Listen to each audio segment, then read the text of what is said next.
बच्चों, आज हम आप लोगों के बीच 2024 का बोर्ड का मॉडल पेपर लेकर के हाजिर हैं और उसको सॉल्व करेंगे आपके सामने। देखिए, ये प्रतिदर्श प्रश्न पत्र 2023 भौतिक विज्ञान कक्षा 12 3 घंटे 15 मिनट पूर्णांक 70 दिया हुआ है। एक तरफ से शुरू करते हैं बच्चों। विद्युत फ्लक्स का मात्रक पूछ रहा है। विद्युत फ्लक्स का मात्रक क्या होगा? फॉर्मूला बेटा बहुत ही आसान है। फाई ई बराबर ई इंटू ए होता है। ई का मात्रक न्यूटन प्रति कूलाम और एरिया का मात्रक मीटर स्क्वायर। सो न्यूटन मीटर स्क्वायर प्रति कूलाम। अच्छा, ये वाला ऑप्शन नहीं दिया है, दूसरे वाले विकल्प के सोचते हैं। ये ऑप्शन कोई सा भी नहीं है। चलो, इलेक्ट्रिक फील्ड का एक और मात्रक हमको पता है बच्चों, वोल्ट प्रति मीटर, और देन एरिया का मात्रक मीटर स्क्वायर, और मीटर से मीटर कैंसिल हो जाएगा, आंसर हो जाएगा वोल्ट इंटू मीटर। तो ये विकल्प भी सही हो। ये अगर विकल्प मिलता है तो इसको चेक कर लेंगे। सो वोल्ट इंटू मीटर, ये option number 3 is the correct answer. चलो नेक्स्ट पे आते हैं। नेक्स्ट पार्ट सॉल्व करने की कोशिश करते हैं बच्चों। कह रहा है कि चुंबकीय क्षेत्र बी में यू वेग यू से गतिमान आवेश के कण पर लगने वाले बल का मान क्या होगा? लॉरेंज बल हमने पढ़ा है बच्चा, क्यू भी बी साइन थीटा। जब वेक्टर फॉर्म में लिखते हैं तो वेक्टर एफ बराबर होता है क्यू, वेलोसिटी को यू से लिखें तो यू क्रॉस बी हो जाएगा। पूछ रहा है कि लगने वाले बल का मान क्या होगा, तो Q U cross B. Third option is the correct option. आगे बात करते हैं, यदि ई तथा बी वैद्युत चुंबकीय तरंग के क्रमशः वैद्युत सदिश तथा चुंबकीय सदिश हैं, तब वैद्युत चुंबकीय तरंग के संचरण की दिशा होती है, दोनों के परपेंडिकुलर डायरेक्शन में होती है। सो ई क्रॉस बी जो आता है वो परपेंडिकुलर में आता है जी। So fourth option is the correct option. Next question आता है बच्चों।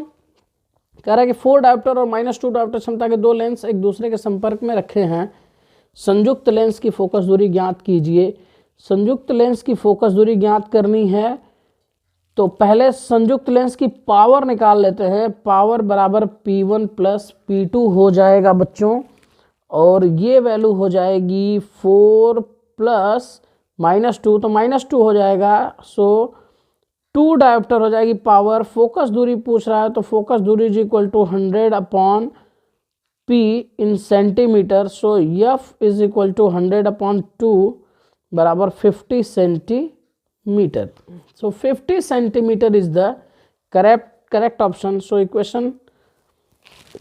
क्वेश्चन घ का फर्स्ट वाला ऑप्शन करेक्ट है।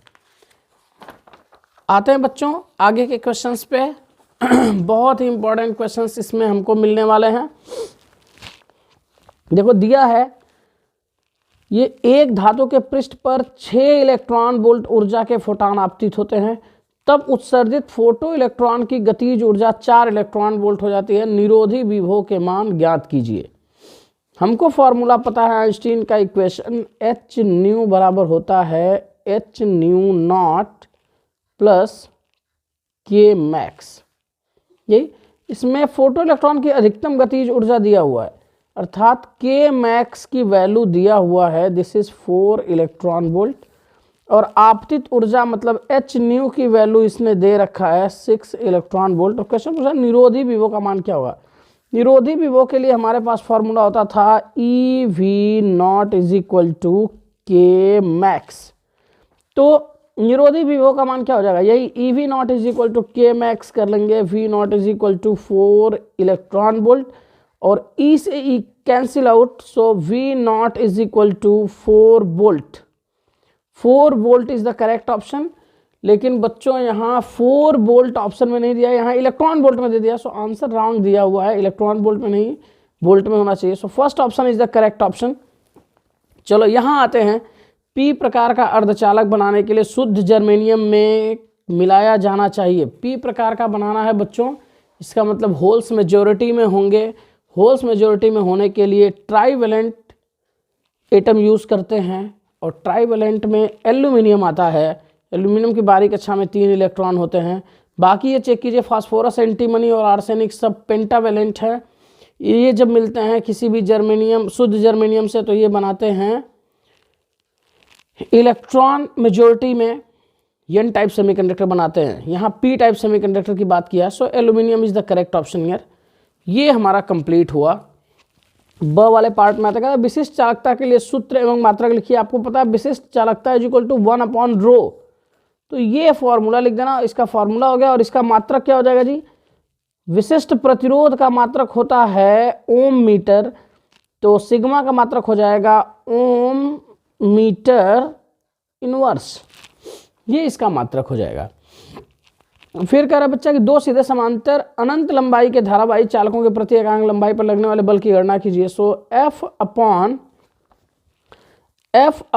L बराबर हो जाएगा μ0/2 पाई I1 I2 divided by R, और ये न्यूटन प्रति मीटर। तो ये आंसर हो जाएगा। केवल फार्मूला लिखने का है, इसलिए फार्मूला लिखा हमने। अगला क्वेश्चन है बच्चों की 10 ओम प्रतिरोध तथा 10 हेनरी के प्रेरकत्व के लिए 50 वोल्ट की बैटरी से जोड़ा गया है। कुंडली में संचित ऊर्जा का मान ज्ञात कीजिए। संचित ऊर्जा का सिंपल सा फॉर्मूला होता है हाफ LI²। तो L की वैल्यू तो पता है हमको 10 हेनरी, I की वैल्यू नहीं पता है। तो I की वैल्यू निकालने के लिए क्या करेंगे? टोटल वोल्टेज में टोटल रेजिस्टेंस से क्या करेंगे? भाग दे देंगे। तो बच्चों ये 10 ओम प्रतिरोध तथा 10 हेनरी प्रेरकत्व की एक कुंडली का पोटेंशियल दिया 50 वोल्ट, मतलब V का मान दे दिया है 50 वोल्ट, और कुंडली का प्रतिरोध दे दिया है जी 10 ओम। करंट की वैल्यू आसानी से निकल जाएगी। V/R इज इक्वल टू 50/10 बराबर 5 एम्पियर।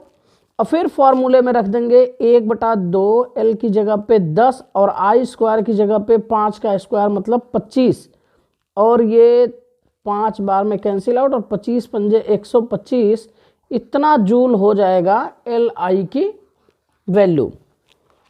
ये कंप्लीट हुआ घ वाला। अच्छा, घ वाला पूछा है जी क्रांतिक कोण की परिभाषा दीजिए। क्रांतिक कोण क्या होता है जी? ये नया कॉन्सेप्ट आपको दिख रहा होगा, लेकिन है बहुत ही आसान, कोई नया नहीं। जब कोई प्रकाश की किरण सघन माध्यम से विरल माध्यम में जाती है तो आपतन कोण का वह मान जिसके लिए अपवर्तित किरण या अपवर्तन कोण R का मान 90 डिग्री हो जाए, बोलते हैं क्रांतिक कोण है। फिर से एक बार वह आपतन कोण जिसके लिए अपवर्तन कोण का मान 90 डिग्री हो जाता है क्रांतिक कोण कहते हैं। बहुत ही सिंपल सी डेफिनेशन है, कर लीजिएगा इसको। हाइड्रोजन की प्रथम बोर कक्षा का त्रिज्या दिया हुआ है, तृतीय का पूछ रहा है। बच्चों हमको पता है Rn is proportional to n²। हमने निकाला भी था वैल्यूज। Rn बराबर 0.53 n² एंगस्ट्रॉम। तीसरी की पूछ रहा है तो सीधे 3 का मल्टीप्लिकेशन कर देंगे। 3 का मल्टीप्लिकेशन मतलब 3 का स्क्वायर का multiplication, so 0.53 is multiplied by 9 angstrom. जो वैल्यूज आएगी वो क्या करेंगे हम आसानी से नोट कर लेंगे बच्चों। ये हमारा करेक्ट ऑप्शन हो जाएगा। नेक्स्ट क्वेश्चन पूछा है इलेक्ट्रॉन सूक्ष्मदर्शी में त्वरक के विभव का मान ज्ञात कीजिए जबकि इलेक्ट्रॉन की तरंग दैर्ध्य दी गई। बच्चा हमारे पास सिंपल सा फॉर्मूला है इलेक्ट्रॉन के लिए, √150/V एंगस्ट्रॉम, या इसी वाले को हम आगे लिखते थे लैम्डा बराबर ये √50 की वैल्यू निकाल करके 12.28 डिवाइडेड बाई √V एंगस्ट्रॉम। तो यही वाला फॉर्मूला लगा देंगे हम यहाँ पे। अब यहाँ लैम्डा की जगह पे 1 एंगस्ट्रॉम यूज करने के लिए कहा है बच्चों, और पूछ रहा है कि V का मान क्या होगा। क्या करते हैं, दोनों का स्क्वायर कर देते हैं। तो 1 का स्क्वायर करेंगे तो ये 1 हो गया, और ये इधर का स्क्वायर करेंगे तो ये 150/V हो गया, और V को लेफ्ट में किया तो V बराबर हो जाएगा 150/1 का square is 1। So 150 volt is the correct answer here. इसका आंसर हो जाएगा 150 वोल्ट। बच्चों फिर से एक बार रिमाइंड करा रहा हूँ मैं, ये जो मैं क्वेश्चन सॉल्व कर रहा हूँ ये बोर्ड एग्जाम का सैंपल पेपर है। ये माध्यमिक शिक्षा परिषद का जो वेबसाइट है वहाँ से हमने पेपर डाउनलोड किया है, और वहाँ से हमने निकाल करके जो सैंपल पेपर अगले वर्ष 2024 के लिए पूछा गया है किस तरह का होना चाहिए या होगा, वो सॉल्व कर रहा हूँ मैं। बहुत ही आसान है, बहुत ही इजी कॉन्सेप्ट्स हैं। चलो अगला तीसरा वाले क्वेश्चन पे आते हैं। 6 ओम के मोटे तार को खींचकर इसकी लंबाई दोगुनी कर दी जाती है, तार के नए प्रतिरोध की गणना कीजिए। बेटा हमने बताया था नए प्रतिरोध R डैश का मान अगर n गुनी कर दी जाती है तो n स्क्वायर इंटू R हो जाता है। कितनी गुनी की जा रही है बच्चा? 2 गुनी, तो R डैश बराबर 2 का स्क्वायर और इंटू पुराना रेजिस्टेंस कितना था? 6 ओम था, तो 4 गुणे 6 बराबर 24 ओम इज द करेक्ट आंसर। पूरा डिटेल में थोड़ा सा सॉल्व करना आगे। नेक्स्ट क्वेश्चन दिया हुआ है ख वाला पार्ट, उसको भी यहीं सॉल्व करते हैं। किसी प्रिज्म के अल्पतम विचलन कोण 30 डिग्री है। अल्पतम विचलन कोण मतलब डेल्टा m का मान दे दिया है 30 डिग्री। फिर कह रहा प्रिज्म के प्रथम अपवर्तक पृष्ठ पर अपवर्तन कोण, प्रथम अपवर्तक पृष्ठ। चलो बच्चा थोड़ा प्रिज्म को डिटेल में समझते हैं, इसके बाद बात करते हैं इस पे। बच्चों यहाँ क्वेश्चन में दिया हुआ है किसी प्रिज्म के अल्पतम विचलन कोण 30 डिग्री है, मतलब डेल्टा m का मान यहाँ 30 डिग्री दे रखा है। और क्वेश्चन में कह रहा है कि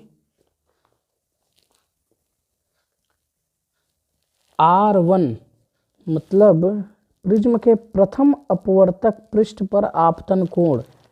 प्रिज्म का प्रथम अपवर्तक पृष्ठ मतलब ये पूरा प्रिज्म हो गया। बच्चों फिगर एक बार केयरफुली देखते हैं। ये अभिलंब हुआ, ये अपवर्तित हुआ प्रकाश, फिर ये अभिलंब हुआ, यहाँ से दूर हटा। तो ये जो कोण बनता था, यहाँ पे जो कोण बनता था ये I1 होता है, ये निर्गत कोण I2 होता है, और ये जो कोण बनता है ये R1 और ये कोण बनता है R2। क्वेश्चन में कह रहा है कि प्रथम अपवर्तक पृष्ठ पर अपवर्तन कोण, ये प्रथम अपवर्तक पृष्ठ हो गया और ये अपवर्तन कोण R1 हो गया। तो R1 का मान दिया हुआ यहाँ पे 30 डिग्री। जब डेरिवेशन करते थे बच्चों उस समय हम मान लेते थे कि R1 is nearly equal to R2 और इसकी वैल्यू हम R के बराबर मान लेते थे। और फिर हम डेरिवेशन करते थे तो लिखते थे R बराबर A/2। सो अपवर्तन वाला कॉन्सेप्ट लगाते हैं। अपवर्तनांक ही पूछ रहा है बच्चों यहाँ से। So sine A plus delta m/2 and sine A/2। अच्छा यहाँ से A बराबर हो जाएगा 2R और 2 इंटू R1 की वैल्यू यहाँ 30 दिया है तो यहाँ हो जाएगा ये 60 डिग्री। A की value 60 degree. So sine 60 plus 30/2 divided by sine 60/2, ये हो जाएगा बच्चों 90/2 बराबर sine 45 degree and divided by sine 30 degree. So n की वैल्यू हो जाएगी साइन 45 की वैल्यू 1/√2 और साइन 30 की वैल्यू 1/2। 2 ऊपर जाएगा, √2 नीचे, तो n की वैल्यू हो जाएगी √2। This will be the correct answer. So यहाँ n की वैल्यू हो जाएगी √2। This is the correct answer. फिर कह रहा है कि परमाणु द्रव्यमान मात्रक की परिभाषा दीजिए। बहुत ही सिंपल डेफिनेशन है। कार्बन 12 परमाणु के 1 ग्राम द्रव्यमान के 12वें भाग को, कार्बन 12 परमाणु के 1 ग्राम द्रव्यमान के 12वें भाग को 1 AMU कहते हैं, एक परमाणु द्रव्यमान मात्रक कहते हैं। इसका मान किलोग्राम में कह रहा है, तो 1 AMU की वैल्यू किलोग्राम में होती है 1.66 × 10⁻⁻27 kg। और जब कहेगा मिलियन इलेक्ट्रॉन वोल्ट में व्यक्त कीजिए तो इसकी वैल्यू 1 AMU की मिलियन इलेक्ट्रॉन वोल्ट में आती है 931.5 इलेक्ट्रॉन वोल्ट। ये हमने नोट्स में ऑलरेडी करा रखा है आपको। दूसरा आते हैं बच्चा, सबसे इम्पोर्टेंट क्वेश्चन घ वाला पार्ट है। संलग्न चित्र में अमीटर A1 तथा A2 से मापी गई वैद्युत धाराएं क्या है? यदि इनके प्रतिरोध नगण्य हैं तथा PN संधि डायोड आदर्श हो। जब PN संधि डायोड आदर्श होता है तो यह एक स्विच की भांति व्यवहार करता है। मतलब फॉरवर्ड बायस है तो स्विच हमारी ऑन है और जब रिवर्स बायस है तो स्विच हमारी ऑफ है। अब यहाँ देखो A1 जो लगा हुआ है वो ऊपर लगा हुआ है डायोड के साथ और A2 जो लगा हुआ है वो 5 ओम के प्रतिरोध के साथ लगा हुआ है। तो यहाँ देखो, अब देखते हैं ये फॉरवर्ड बायस में कि रिवर्स बायस में। देखो बैटरी का पॉजिटिव वोल्टेज निगेटिव टर्मिनल से लगा हुआ है, N वाले से लगा हुआ है, और पॉजिटिव वाला निगेटिव बैटरी के टर्मिनल से लगा हुआ है, इसलिए ये पूरा का पूरा डायोड हमारा रिवर्स बायस है। और रिवर्स बायस मतलब स्विच ऑफ, तो स्विच ऑफ की कंडीशन है। और अब यहाँ हमसे पूछ रहा है A1 A2 की वैल्यू, तो जब स्विच ऑफ रहेगा, यहाँ कनेक्शन रहेगा ही नहीं, तो ऊपर वाली सर्किट में धारा का मान 0 हो जाएगा, मतलब A1 से मापी गई धारा I बराबर क्या हो जाएगा, 0 हो जाएगा। अब हमारे पास सर्किट केवल ये नीचे वाला बचता है। कह रहा है कि सप्लाई दिया गया है 2 वोल्ट का, रेजिस्टेंस की वैल्यू है 5 ओम, करंट की वैल्यू क्या हो जाएगी, E/R हो जाएगी, दिस इज 2/5। सॉल्व करेंगे इसको, 0.4 एम्पियर करंट की वैल्यू आ जाएगी। इसका मतलब A2 का रीडिंग जो होगी वो 0.4 एम्पियर आने वाली है। तो ये इसका करेक्ट आंसर हुआ, ये पूरा का पूरा सॉल्यूशन हुआ इसका। आते हैं नेक्स्ट पार्ट में, खंड द और क्वेश्चन नंबर 4 का क। कह रहा है कि विभव प्रवणता से आप क्या समझते हैं। दूरी के साथ विभव में होने वाले परिवर्तन की दर को विभव प्रवणता कहते हैं। फिर कह रहा है कि विभव प्रवणता और वैद्युत क्षेत्र की तीव्रता के मध्य संबंध स्थापित कीजिए। बच्चों ये फॉर्मूला डिराइव करना है, -dV/dr करते रहिएगा आप लोग। फिर कह रहा है कि अपवाह वेग की परिभाषा दीजिए और विद्युत धारा तथा अपवाह वेग में संबंध स्थापित कीजिए।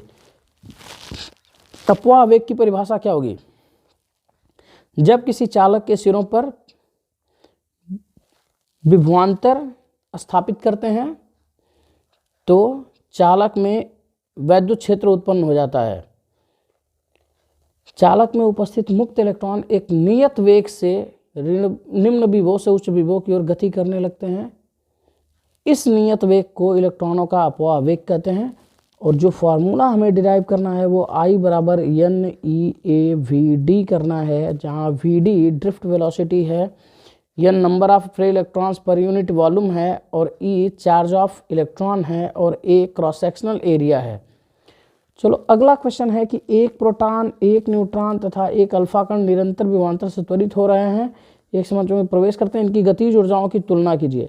बेटा ये क्वेश्चन ही गलत दिया हुआ है, यहाँ न्यूट्रॉन नहीं होना चाहिए। जब भी हम चार्ज पार्टिकल की बात करेंगे गतिज ऊर्जा की, तो फॉर्मूला होता है Q × ΔV, और न्यूट्रॉन पर अगर कोई आवेश नहीं है तो काइनेटिक एनर्जी होगी ही नहीं, रेशियो निकालने का कोई मतलब नहीं है। इसलिए न्यूट्रॉन की जगह पे यहाँ होना चाहिए था क्वेश्चन में ड्यूट्रॉन। अब यहाँ पे हमें चार्ज पार्टिकल मिल जाएगा, प्रोटॉन के बराबर ही चार्ज होता है ड्यूट्रॉन पे भी, और अल्फा पार्टिकल में प्रोटॉन के दुगने के बराबर। फिर ये आसानी से पूरा का पूरा न्यूमेरिकल सॉल्व हो जाएगा। क्या करना होगा, चार्ज की वैल्यू K प्रोटॉन तो E × V हो गया, K deuteron again E × V, और K अल्फा पार्टिकल इस पर 2 प्रोटॉन के बराबर चार्ज होता है, 2 eV हो गया। और जब इनके रेशियोज निकालेंगे हम, तो रेशियोज निकालने पर ये वैल्यू हो जाती है Kp = Kd = K अल्फा = 1:1:2। ये रिलेशन आ जाता है। ये गतिज ऊर्जाओं का फर्स्ट वाला पार्ट हुआ। फिर कह रहा कि यदि प्रोटॉन के वृत्ताकार मार्ग की त्रिज्या 10 सेंटीमीटर है तो न्यूट्रॉन नहीं, अगेन ड्यूट्रॉन तथा अल्फा पार्टिकल के मार्गों की त्रिज्या ज्ञात कीजिए। ये भी बहुत ही आसान है, फार्मूला मैं लिख दे रहा हूँ, बाकी की चीज़ें आप घर पे सॉल्व कर लीजिएगा। R बराबर होता है mv/qb, R को लिख सकते हैं p/qb, और P को हम लिख सकते हैं, आपको पता है फॉर्मूला K बराबर p²/2m, तो P बराबर हो जाता है √2m k। P बराबर लिख लेंगे √2m k / qb। अब गतिज ऊर्जा का अनुपात सबको पता है, Q की वैल्यू सारे पार्टिकल्स की पता है, मॉस सारे पार्टिकल्स का पता है। प्रोटॉन का मॉस mp मान लेंगे, ड्यूट्रॉन का मास 2 ऑफ mp हो जाएगा, और अल्फा पार्टिकल का मास 4 टाइम्स ऑफ mp हो जाएगा। रेशियोज आसानी से निकाल लेंगे। ये रेडियस की वैल्यूज़ हैं। R बराबर √2m k/qb फार्मूला लगाएंगे, सॉल्व कर लेंगे आसानी से। नेक्स्ट क्वेश्चन है फैराडे का वैद्युत चुंबकीय प्रेरण संबंधी नियम लिखिए। बहुत ही इंपॉर्टेंट है, बहुत बार पूछा गया है, आसानी से कर लेंगे इसको आप। अगला क्वेश्चन दिया गया किसी पर्दे पर बिंब से 90 सेंटीमीटर की दूरी पर रखा गया है। पर्दे पर किसी उत्तल लेंस द्वारा उसे एक दूसरे से 20 सेंटीमीटर की दूर स्थितियों पर रख करके दो प्रतिबिंब बनाए जाते हैं। लेंस की फोकस दूरी ज्ञात कीजिए। बेटा ये विस्थापन विधि वाले फॉर्मूले पे है, और विस्थापन विधि के फॉर्मूले का फोकस दूरी का फॉर्मूला होता है a square minus D square upon 4a।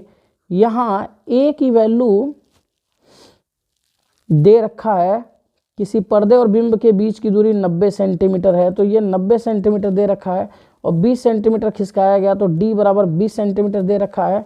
Focus दूरी की वैल्यू आसानी से कैलकुलेट हो जाएगी। F बराबर हो जाएगा 90 का स्क्वायर माइनस 20 का स्क्वायर डिवाइडेड बाई 4 इंटू 20। ये 90 का स्क्वायर सॉल्व करना बड़ा थोड़ा सा टिपिकल लग रहा है, तो इसको a प्लस बी और a माइनस बी में ब्रेक कर लेंगे। सो 90 माइनस 20 और 90 प्लस 20, ये दो पार्ट सॉल्व कर लेंगे एंड डिवाइडेड बाई 4 इंटू 20 करेंगे तो ये 80 हो जाएगा। अब फोकस दूरी की वैल्यू हो जाएगी 70 मल्टीप्लाइड बाई 110 डिवाइडेड बाई 20। 0 से 0 कैंसिल, ये 35 बार में कैंसिल आउट, और 11 का 35 में गुणा करेंगे। 11 5 55 को 5 हासिल लगा 5, और 11 यहाँ 33 5 38, इतना सेंटीमीटर लेंस की फोकस दूरी हो जानी चाहिए। ये विस्थापन विधि वाले फॉर्मूले पे है। एक बार थोड़ा सा कैलकुलेशन देख लीजिएगा आप लोग। 35 दूनी 70 सही होना चाहिए। फॉर्मूला यही लगेगा, विस्थापन विधि वाला फॉर्मूला है और कुछ नहीं है। उत्तल लेंस दिया गया, उत्तल लेंस के लिए अच्छा ये चुंबकत्व के परमाणु मॉडल की व्याख्या कीजिए। बहुत बार और बहुत ही इंपॉर्टेंट क्वेश्चन है, बहुत बार बताया गया है चुंबकत्व का परमाणु मॉडल। फिर ये LCR सर्किट, ये अभी हमने AC आपको पढ़ाया नहीं है, इसलिए इस पर ज़्यादा हम डिस्कस करेंगे नहीं। ट्रांसफार्मर भी अभी हमने आपका टच नहीं किया है। बहुत ही आसान टॉपिक्स हैं, मिलेंगे जब हम, आसान हो जाएगा। मैक्सवेल का विद्युत चुंबकीय तरंग का सिद्धांत ये बस बाकी रह गया। बाकी के ये केवल ये पार्ट केवल बाकी रह गया है। इसके बाद तरंग के संपोषी और विनाशी व्यतिकरण की आवश्यक शर्त लिखिए। मैंने एक वीडियो बनाया था आप लोगों के लिए कि ये व्यतिकरण होने की आवश्यक शर्त क्या है, बस वही लिखना है बच्चों। संपोषी और विनाशी व्यतिकरण के लिए आवश्यक शर्त का मतलब है कि कब संपोषी व्यतिकरण होगा और कब विनाशी व्यतिकरण होगा।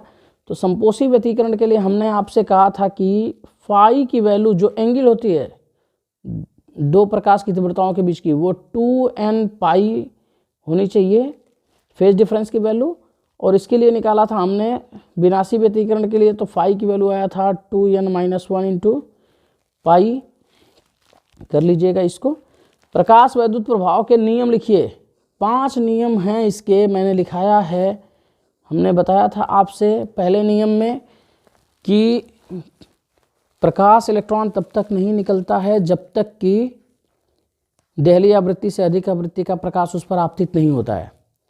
फिर दूसरे नियम में हमने बताया था कि उत्सर्जित इलेक्ट्रॉनों की गतिज ऊर्जा आपतित प्रकाश की आवृत्ति पर निर्भर करता है। जैसे जैसे आवृत्ति बढ़ाते हैं वैसे वैसे गतिज ऊर्जा का मान बढ़ता है।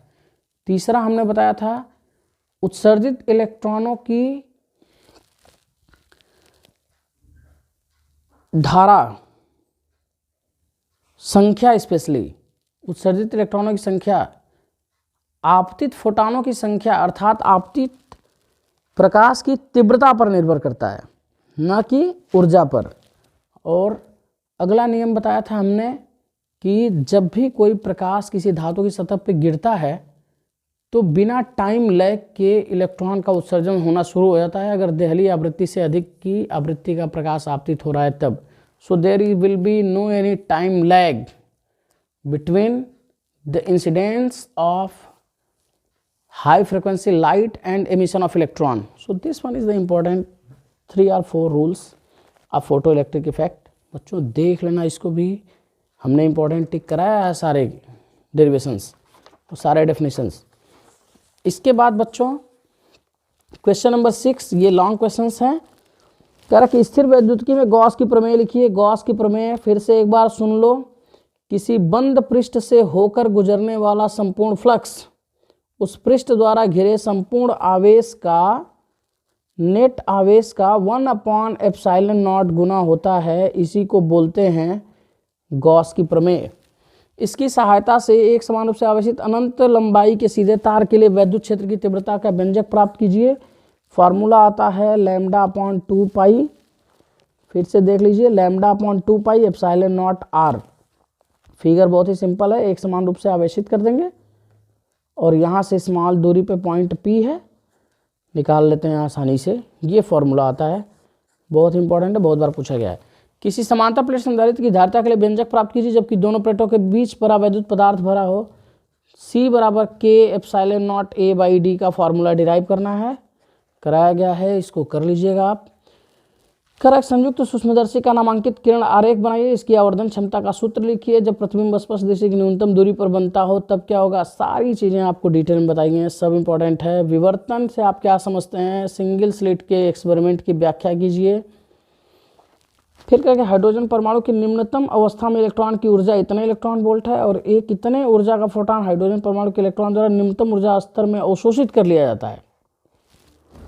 हाइड्रोजन परमाणु किस ऊर्जा स्तर तक उत्तेजित होगा, ये अच्छा क्वेश्चन है, एक बार फिर से देख लो। कह रहा है कि n = 1 में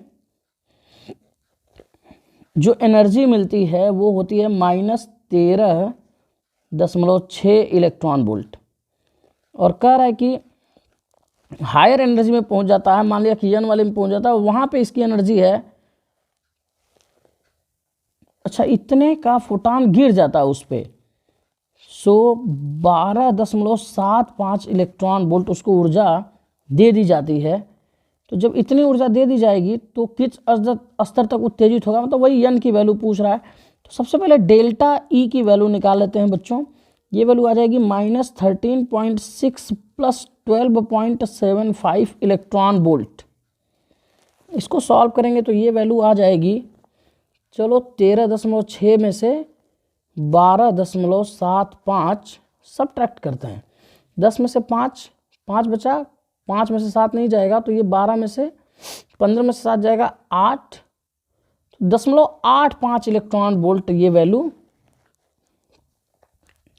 0.85 इलेक्ट्रॉन वोल्ट। अब ये किसके लिए आती है, बस यही हमको निकालना है। तो बेसिक सा हमारा जो फॉर्मूला है उस पे आते हैं बच्चों। बेसिक सा हमारा फॉर्मूला जो है वो En = -13.6 बटा में n² EV। En की वैल्यू दे दिया है -0.85 EV और ये 13.6 EV बटा में n²। तो n² बराबर क्या हो जाएगा जी, 13 ये माइनस से माइनस कैंसिल आउट, 13.6 बटा में 0.85 भाग देंगे बच्चों, ये हो जाएगा 1360 बटा में 85 और 1360 बटा में 85 कितनी बार में सॉल्व करने पे आ जाएगा।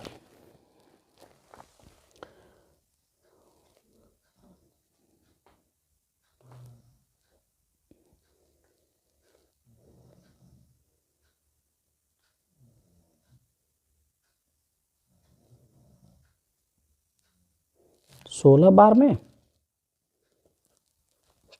n बराबर हो जाएगा 4। चौथी कक्षा तक इसको क्या कर सकता है, उत्तेजित कर सकता है। फिर कह रहा है कि लाइमन श्रेणी की दूसरी और बामर श्रेणी की दूसरी रेखा की तरंग दैर्ध्य की गणना कीजिए। सिंपल सा फॉर्मूला है 1/λ = r ब्रैकेट में 1/ लाइमन के लिए 1 का स्क्वायर माइनस n का स्क्वायर। अब n के लिए लाइमन की दूसरी कह रहा है तो n बराबर यहाँ पे क्या रख लेंगे, 2 3 4 5 होता है बच्चों, तो n बराबर यहाँ 3 रखना होगा दूसरी के लिए। ऐसे बामर वाला फॉर्मूला लगाएंगे, अब इस बार 2 का स्क्वायर हो जाएगा और यहाँ n बराबर 3 4 5 6 होगा, तो 3 के बाद 4th वाले का निकालना होगा। सारी चीज़ें आपको पता है, आप आसानी से कर लीजिएगा। यहाँ Q वैल्यू निकालना है बच्चों, मॉस डिफेक्ट निकालना। सबसे पहले डेल्टा M की वैल्यू क्या होता है, मास ऑफ प्रोटॉन इंटू परमाणु क्रमांक plus A - Z into mass of neutron minus mass of nucleus लगाना, सॉल्व कर लेना। एक और कॉन्सेप्ट कर रहा है कि ये और ये आपस में मिलते हैं। यहाँ एक और डेटा देना चाहिए था, प्रोटॉन का मास कितना है, न्यूट्रॉन का मास कितना है। और टाइटन का मास कितना है, ये चीज़ें देनी चाहिए थी, तब पता चलता कि उष्मा शोषी है या उष्मा छेपी है। तो आई थिंक थोड़ा सा इनकम्प्लीट क्वेश्चन है। इसके बाद बच्चों दिया पीएन संधि डायोड के अग्रदिशिक और पश्चदिशिक दोनों अवस्थाओं के वक्रों को खींचिए। ये वेरी इंपॉर्टेंट है और ये क्वेश्चन 2024 में भी पूछा जाएगा, या तो ये इन दोनों में से तैयार कर लेना, दोनों ही तैयार करना, कोई ना कोई एक क्वेश्चन, चाहे जो मॉडल पेपर बने, एक क्वेश्चन यहाँ से, ये वाला दोनों में से एक क्वेश्चन जरूर रहेगा और 5 नंबर में रहेगा। सो पीएन संधि डायोड का पूर्ण तरंग दिष्टकारी और अर्ध तरंग दिष्टकारी देख लीजिएगा आप लोग, और पीएन जंक्शन डायोड का फॉरवर्ड बायस और रिवर्स बायस क्या होता है और उसकी ग्राफ कैसी आती है। सो उम्मीद करते हैं कि पूरी डिटेल जितना हमने सॉल्व करके बताया आपको समझ में आया होगा। अगर क्वेश्चंस के पर्टिकुलर सॉल्यूशन आपसे नहीं आ पा रहे हैं तो उसके लिए आप हमें कमेंट बॉक्स में लिखिए, मैं पर्टिकुलर क्वेश्चन को सॉल्व करके आप तक पहुंचाने की कोशिश करूंगा। और अगर चीज़ें पसंद आ रही है तो हमारे चैनल को लाइक कीजिए, शेयर कीजिए, और हाँ, अगर अभी तक चैनल को मेरे सब्सक्राइब आपने नहीं किया है तो प्लीज़ चैनल को सब्सक्राइब ज़रूर कर लीजिए। ये आपकी 12th स्टैंडर्ड और आफ्टर द 12th स्टैंडर्ड दोनों के लिए इम्पोर्टेंट होने वाला है। अगर आप साइंस स्ट्रीम से जुड़े रहना चाहते हैं, कॉम्पिटिटिव एग्ज़ाम में जाना चाहते हैं, अगर जनरल साइंस के क्वेश्चंस इजीली सॉल्व करना चाहते हैं, सो आज के लिए इतना ही।